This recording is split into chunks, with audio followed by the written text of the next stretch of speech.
विठ्ठल भजनी मंडळाच्या सर्व भगिनींना नमस्कार. आजचा दिवस आम्हा सगळ्यांसाठी खूपच विशेष आणि आनंदाचा आहे. आज आपल्या 3 भगिनी सौ सुनीता धोडपकर, सौ संगीता केंदूरकर व सौ मंदा मुंगी या 75 वर्षाच्या झाल्या असून आज ही मंडळाच्या सक्रिय सदस्य आहे. तरी आज आपण त्यांचा सन्मान व अभिनंदन करण्यासाठी उपस्थित आहोत. सौ सुनीता धोडपकर याच्याशी माझा संबंध 2004-05च्या दरम्यान आला. तेव्हा त्या यशोदा परिसरमध्ये राहण्यास आल्या होत्या. आम्हीही यशोदा परिसरमध्ये राहत होतो. माझी व त्यांची मैत्री तेथेच झाली व नंतर त्यांनी भजनी मंडळही जॉईन केलं. आज आमचे जवळजवळ 20 वर्षापासून अगदी घरच्यासारखे संबंध आहे. त्या खूपच प्रेमळ व कॉपरेटिव्ह आहे. आजही त्यांच्यामध्ये सगळ्या गोष्टी करण्याचा खूप उत्साह आहे व तो पुढेही तसाच राहो. सौ संगीता केंदूरकर यांच्याशी माझी ओळख 1983च्या दरम्यान पहिल्यांदा ग्वाल्हेरला झाली. तेव्हा त्यांच्या यजमानांचे पोस्टिंग ग्वाल्हेरला झाले होते.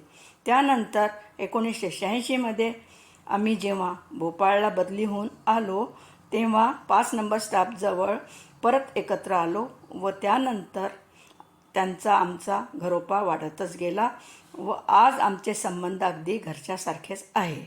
सौ केंदूरकर वहिनी या खूपच सबमिसिव्ह आणि प्रेमळ आहे व नेहमीच सगळ्यांसाठी काही न काही करण्यासाठी तत्पर असतात.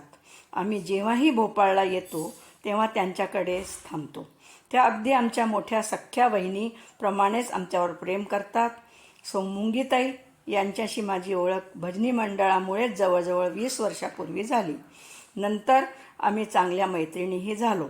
त्यांचा स्वभाव खूपच छान, मनमिळाऊ व प्रेमळ आहे. या तिघीजणी न चुकता आजपर्यंत नेहमी भजनामध्ये उपस्थित राहत आल्या आहे.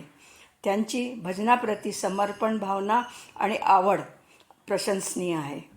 मी आज तिघींनाही स्वस्थ व दीर्घायुषी होण्याची शुभकामना देते व त्या पुढेही भजना मंडळामध्ये अशाच सक्रिय राहाव्या अशी कामना करत आहे. धन्यवाद.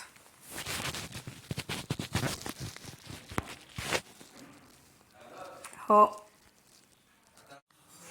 विठ्ठल भजनी मंडळाच्या सर्व भगिनींना नमस्कार. आजचा दिवस आम्हा सगळ्यांसाठी खूपच